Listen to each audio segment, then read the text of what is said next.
The officials are ready. The players are ready. Skypark Podcast. Undisputed number one attraction, the pound for pound superstar. Oui, basket, il faut penser basket. It's over! Unbelievable!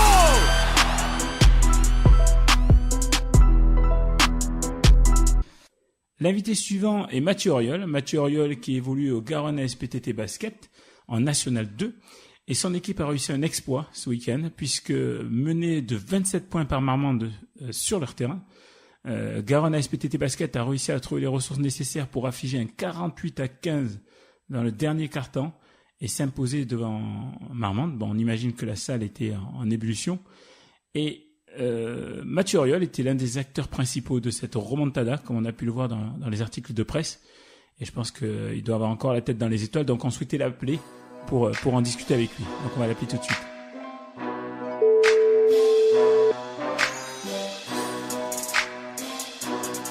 Allô? Mathieu? Oui. Salut Mathieu, c'est Ablaï. Tu vas bien? Ça va et toi? Ça va nickel. Bon, je te remercie d'abord d'avoir accepté de nous répondre. Là, je suis accompagné de Pat. Ok. Salut Mathieu, ça va? Salut et toi? Ouais, ça va, toi super. Merci, hein. Bon. Donc, ce qu'on voulait, Mathieu, parce que il s'est passé quelque chose d'un petit peu incroyable dans votre chaudron, là. Et ce qu'on voulait, c'est que tu nous racontes un petit peu tout ça. J'ai juste, pour que les auditeurs comprennent bien, remettre un peu de contexte. Donc, vous étiez sur un début de saison, on va dire, moyen, avec 2 victoires, 2 défaites. Ouais. Mais vous aviez rencontré quand même les gros de la poule, JSA et Toulouse. JSA et Toulouse, ouais. Voilà. Et Marmande, eux, étaient sur 2 victoires, 3 défaites. Donc, on va dire, grosso modo, c'était une match-up qui se valait au début. Voilà, ouais, c'est ça. Ce que je voulais savoir... Vas-y, pardon. Surtout qu'ils sortaient d'une victoire contre Dax chez eux, donc c'était vraiment, ils étaient sur une bonne, sur la bonne voie, quoi. Et donc ça, c'est le gros derby. C'est le gros derby du coin. Ouais. Et comment vous l'abordez? La semaine d'avant, l'entraînement se passe comment? C'est une semaine assez spéciale. Il y a des dirigeants qui viennent aux entraînements. Il y a le président qui nous parle toute la semaine pour nous dire que voilà, c'est le match à pas perdre, que grâce à ce match, il y aura des bénéfices derrière, tout ça. Donc c'est sûr qu'il y a une pression supplémentaire par rapport aux autres matchs. Et le coach, lui, il vous coach comment pendant la semaine? Il essaie de vous ménager ou c'est plutôt à fond? Non, il essaie de faire les semaines normales que ça. Enfin, il essaie de pas changer les habitudes.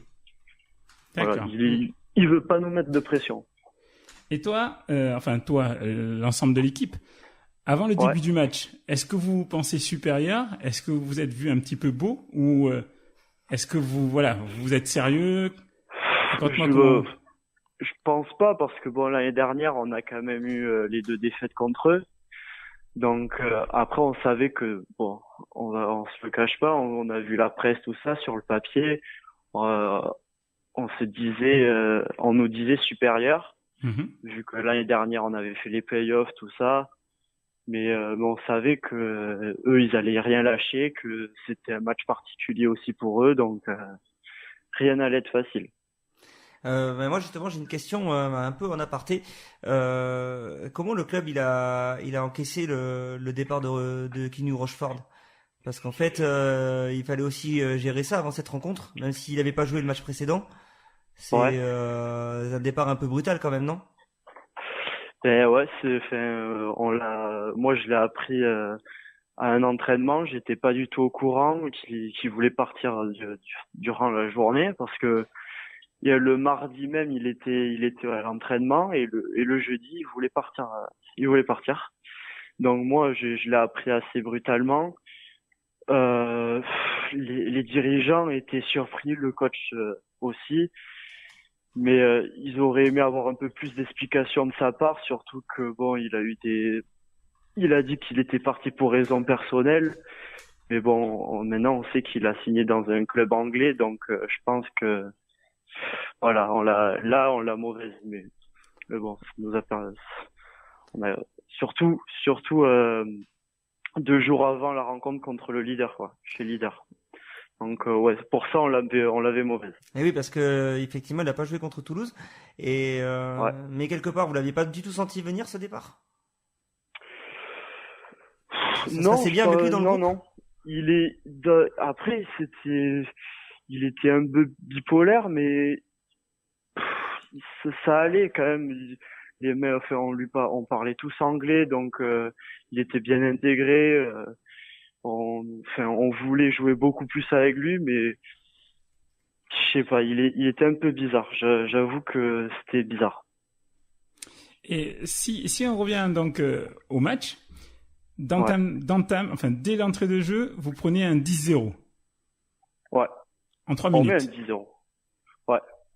Et ensuite, tu peux nous raconter comment ça se passe? Ensuite, donc on met le 10-0 Oui, et vous mettez le 10-0, pardon. ouais. Et ensuite, leur meneur, Arnaud Brusac, prend les commandes, les fait revenir vraiment. Je crois qu'il doit mettre les 7 premiers points de son équipe. Voilà. Et petit à petit, on a eu de la suffisance en défense, on ne défendait plus. Faut dire qu'à la mi-temps, on était, je crois, à 5 fautes en tout. Ouais. 5 fautes, dont 2 pour moi déjà, alors que j'avais joué déjà que 7 minutes, donc c'était pas énorme.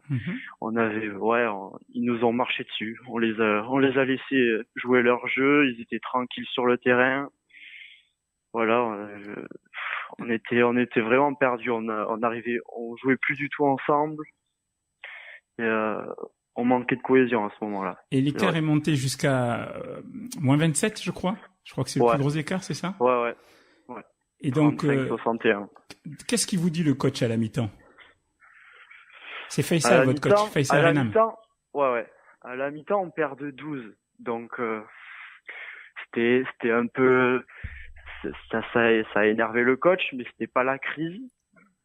Il nous a dit d'être beaucoup plus dur, de défendre, de rester solidaire, que voilà, on pouvait revenir. La semaine dernière, à Toulouse, on perdait de 20 points, on a su revenir dans les derniers instants. Donc, à domicile, avec le public qui serait derrière nous, on avait toutes nos chances de revenir, mais surtout de contenir Brusac et le deuxième meneur sur Romain Jean-Jacques. Surtout eux qui nous ont mis quand même les écarts et qui nous ont fait perdre pied. Donc il n'y a jamais eu de panique. On a essayé de rester solidaire, mais j'avoue qu'à la mi-temps on n'était pas serein. Ouais. On n'était pas serein. Surtout à moins 12 chez nous, c'est pas normal. C'est pas normal. Donc c'est pas dans nos habitudes. Arrivé en tout cas au début du 4e quart-temps. Ouais. Vous êtes très très très en retard. Et ouais. Là, à ce moment-là déjà, est-ce que le coach, il a un discours un petit peu plus tendu, je dirais, à votre égard? Au 4e quart-temps, c'était le public du BBM a été en feu. On avait. Mais au début du quart-temps, le public, j'imagine qu'il est éteint au début du quart-temps. Ah oui, mais le public du BBM fait beaucoup de bruit. Il y avait beaucoup de supporters de Marmande? Assez, ça allait, mais ils arrivaient à faire du bruit. Quand tu mènes de 20 points chez les voisins de 20 points, alors que l'année dernière, c'est ta première victoire que tu gagnes à Garonne, et là, t'es sur le point d'en regagner une, la saison précédente. Là, ils étaient vraiment en feu, et nous, on avait la tête ailleurs. Enfin, ça serait mentir de dire qu'on y croyait encore. Ça serait mentir. Parce que là, si j'ai bien compris, début du 4e quart-temps, t'es sur le terrain et te fait rentrer, Faisal Renam. Je suis rentré, à 4 minutes du 3e quart-temps. Ou à 5 minutes. Donc en fait, là, je pense qu'il a voulu créer un électrochoc, je pense, en te faisant rentrer. Ouais, et toi, en fait, il a voulu moi, j'attendais qu'une chose, c'est de prendre les meneurs tout terrain, parce que depuis le début de saison, c'est ce qui a fait ma force et ce qui m'a permis d'être en confiance. Et donc à moins 20 au début du 4e, il met le 5 qui qui a fait revenir l'équipe à Toulouse. Et c'était le même 5 et c'est vrai que franchement c'est presque un miracle parce que je sais même pas comment ça s'est passé, je suivais même plus le score. Le score c'était grâce je suivais le score grâce à la pression des supporters. Plus ils criaient, plus je savais qu'on revenait. Et c'est vrai que le BBM a totalement déjoué, je sais pas comment, mais c'est un miracle. Bah, pour avoir vu un peu sur la vidéo, moi je t'ai vu mettre la pression sur Brusac, qui a perdu quand même 6 ballons, je crois, dans le dernier quart-temps. Il a mis une énorme pression. Je pense que toi aussi c'est ton point fort. Il me semble que aussi tu avais fait ça aussi quand on t'avait fait rentrer contre Val d'Albret, ou quand t'étais rentré, l'écart était pas très large. Et quand je suis rentré, on était à +2, et ensuite la fin du match était à +27. Voilà, donc je pense que là, même moi pour être venu pour le match contre les JSA, on voit que il compte sur toi déjà clairement sur le plan défensif. Ouais. Voilà, et maintenant en plus vu que tu arrives aussi à scorer pas mal de points, ça devient quand même très intéressant pour toi. Ah ben c'est que du bonus. Franchement, je pensais pas dès ma deuxième année à arriver à faire ça, quoi. C'est vraiment le travail qui paye et avec de la confiance, on est capable d'hausser son niveau de jeu. C'est incroyable. Franchement, c'est incroyable. Et parce que tout commence à partir du Val d'Albret, parce que au Val d'Albret, je joue pas la première mi-temps et ensuite c'est là où j'ai engrangé du temps de jeu. Et là, t'as pris confiance, t'es inarrêtable maintenant. Non, quand même pas. Mais voilà, j'ai la chance de m'entraîner déjà avec un super meneur en face de moi qui Flo Darigan, Florian Darigan, et qui m'aide, qui fait à chaque entraînement, c'est toujours un défi, c'est jamais facile. S'il peut me mettre la tête sous l'eau, il me la mettra. Mais moi, ça, c'est une force maintenant. Ça devient même facile sur le terrain après un match. D'accord. En tout cas, dans le dernier quart-temps, vous mettez 48 points. Alors que dans l'ensemble des autres quart-temps, je crois que vous étiez à 47. 47, c'est ça. Et eux ne mettent que 15 points dans le dernier quart-temps. Ouais. Donc 48 points, incroyable. Et en fait, vous en rendez pas compte, vous jouez. C'est incroyable. Après, c'est vrai qu'on a eu beaucoup de réussite parce que Eddie Steiner fait un 5 sur 5, mais des gros shoots à 3 points pour nous faire revenir. Mais c'est vrai que c'est énorme. Flo Darigan revient, mais aussi beaucoup de points. La rookie, ça a été hyper altruiste. Enfin, franchement. Oui, parce que je regardais, tout le monde a apporté. Je crois qu'il y a personne au-dessus de 20 points chez vous. Donc c'est vraiment une réussite collective au final. Ah ouais, non, mais c'est sûr. Et Aurélien Caille a été hyper bon au scoring aussi, en défense. Franchement, dès qu'on défend, on devient une équipe un peu inarrêtable. Donc on sait quelle est notre force et on sait ce qu'on doit bosser maintenant. Là, tu joues donc avec Eddie. Qui pour moi est probablement l'un des meilleurs arrières de la poule.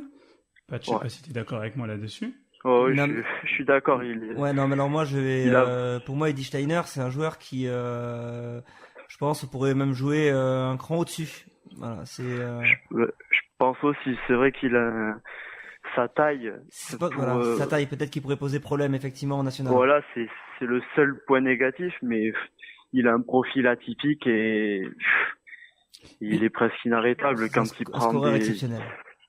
C'est ça, il peut prendre des shoots exceptionnels qu'il mettra, Et tu joues aussi avec lui à la fac. Ce que je voulais te demander, c'est bien ça, tu joues à la fac de Bordeaux avec lui. Ouais, lui, c'était l'année dernière, c'était sa dernière année. D'accord. Voilà, et maintenant, moi, je continue, avec la fac de Bordeaux. T'as beaucoup appris à son contact, t'apprends toujours à son contact. Est-ce qu'il te prend un petit peu sous son aile? Est-ce que il te conseille beaucoup? Ben, après, il est encore jeune, donc il est pas trop dans le conseil encore avec moi. C'est sûr qu'après, il me donne plein d'astuces pour pour être à ce niveau parce que lui aussi, il a pas mal galéré avant d'avoir du temps de jeu, tout ça. Surtout qu'ils viennent aussi de Garonne, donc. Mais c'est sûr que c'est plus Florian qui joue ce rôle-là. Pour sa taille, voir sa technique, ses astuces pour aller au panier, tout ça, c'est vrai que c'est un régal à voir et j'apprends beaucoup, c'est vrai. D'accord. Est-ce que vous avez eu une double prime à la fin du match? Non.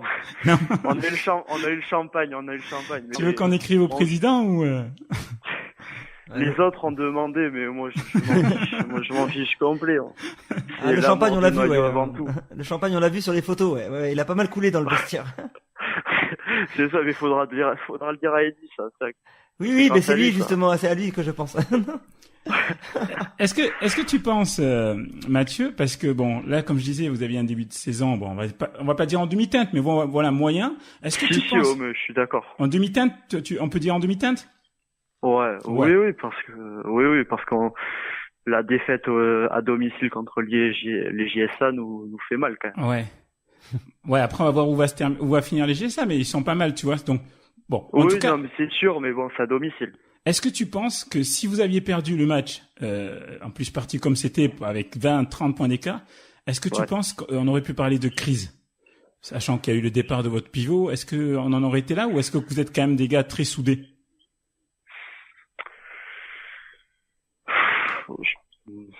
Peut-être pas de crise, c'est le mot qui est quand même fort. On est quand même au début de la saison, donc il reste pas mal de matchs. Mais ça nous aurait mis un gros coup derrière la tête. C'est sûr que là on aurait été sonné et on aurait dû rattraper tout ça très très vite. D'accord. Mais bon voilà, après la saison est longue. L'année dernière, on était, je crois, à la trêve, on était dans les 6e, 7e, avec un bilan neutre, je pense. Et ensuite, on enchaîne un 11-2 dans les phases retour. Donc voilà, la saison est longue, donc on peut jamais parler de crise tant que la saison est pas finie. Effectivement. Est-ce que tu as connu un plus bel événement depuis que tu joues au basket? Non, franchement, c'était exceptionnel. Franchement, je réalise toujours pas. C'est fou. Quand je vois tous les gens qui viennent me féliciter, tout ça, franchement, j'en ai rêvé. Mais surtout. Il y a des articles sur toi. Ouais, non, mais limite c'est trop parce que je suis quelqu'un quand même assez d'humble et ça me gêne un peu. Ouais. Mais c'est fou, surtout que depuis tout petit je vais voir les derbies. Pour moi c'était des stars et déjà en jouer c'est énorme, mais pour pouvoir renverser un derby et mettre 48 points dans un quart-temps, c'est fou. C'est clair, c'est incroyable. Mais dis-toi que c'est mérité aussi, hein. Dis-toi que c'est mérité. Oui, après comme mais... moi quand j'avais parlé de toi aussi l'année dernière. Si tu te souviens bien. Après un match de coupe et voilà, moi je trouve que c'est mérité parce que tu progresses énormément et il faut continuer comme ça. Merci. Mais ouais, c'est le travail qui paie et ça fait vraiment du bien parce que c'est très dur d'être patient, hein. Très très dur. On va voir si t'es redescendu un petit peu sur terre. Le prochain match c'est contre qui? C'est contre Gardone. Bon, c'est bon. Là-bas. T'es prêt? Ah mais oui. Je passe déjà à autre chose. Là, c'était qu'un match. C'était un match important, mais c'était qu'un match. Okay. Donc le plus important cette saison, c'est d'être régulier et atteindre les objectifs collectifs. Tu peux nous indiquer d'ailleurs les objectifs? Quels sont les objectifs de cette année? Déjà, à la trêve, c'est au moins d'être dans le top 4. D'accord.